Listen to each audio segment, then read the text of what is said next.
Let's go to the New South Wales budget today. The Treasurer brought down his first budget and, of course, the first for the Minns government, the first in 10 years. Joining me now for the latest from Macquarie Street, the Daily Telly's state political editor, James O'Doherty.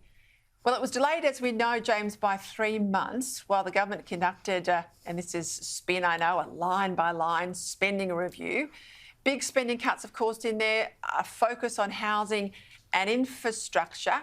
Take us through the latest. Well, you're right, Peter. Good evening. It was delayed by 3 months whilst the new government went through everything that the previous government had forecast as part of their budget preparation. The new government effectively accused the coalition of having $7 billion in unfunded promises on their books, so the government proceeded with this expenditure review.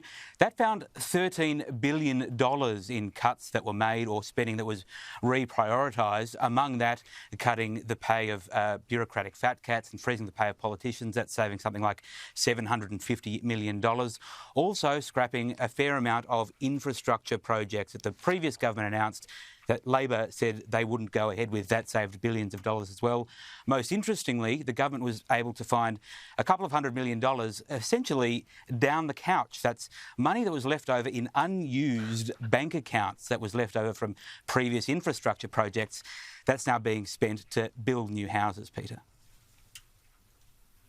What about the strength of the Treasurer's comments about Eraring? Because I have to say, I absolutely agree with him. I don't back, never have, the privatisation of critical assets like energy, like water, and we could go on. Do you think they're going to have a massive rethink there? Well, Labor is definitely going to need to extend the life of Eraring. The problem is we don't know how much that's going to cost. The Labor Party took some time to come to this position, which seemed to be fairly obvious that they would need to extend the life of this coal-fired power plant to effectively keep the lights on. No money for that extension in the budget, though. The problem is that's owned by Origin. New South Wales doesn't own that anymore, so if we're going to extend the life of Eraring, we'll probably need to pay for it. No money set aside in this budget. Daniel Mookhey says that he doesn't want to give Origin any indication of what we might be willing to pay. The money will come in next year's budget update. What about the reports that were running on Sydney Radio this afternoon that the Premier has cancelled, or the Treasurer too, cancelled Christmas?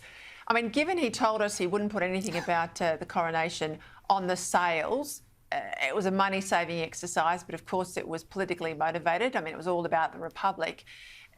Is this push against Christmas a part of, Labor's, I guess, broader view about cancelling Christian events? What's behind this?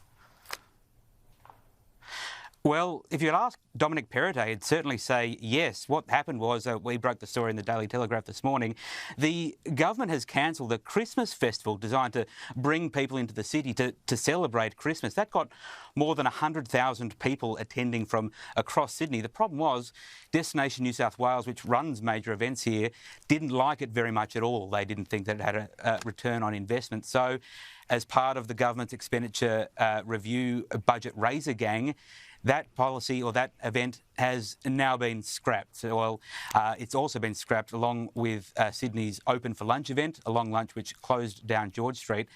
Sources close to these events effectively say that this government doesn't want to do the same things that the previous government has done.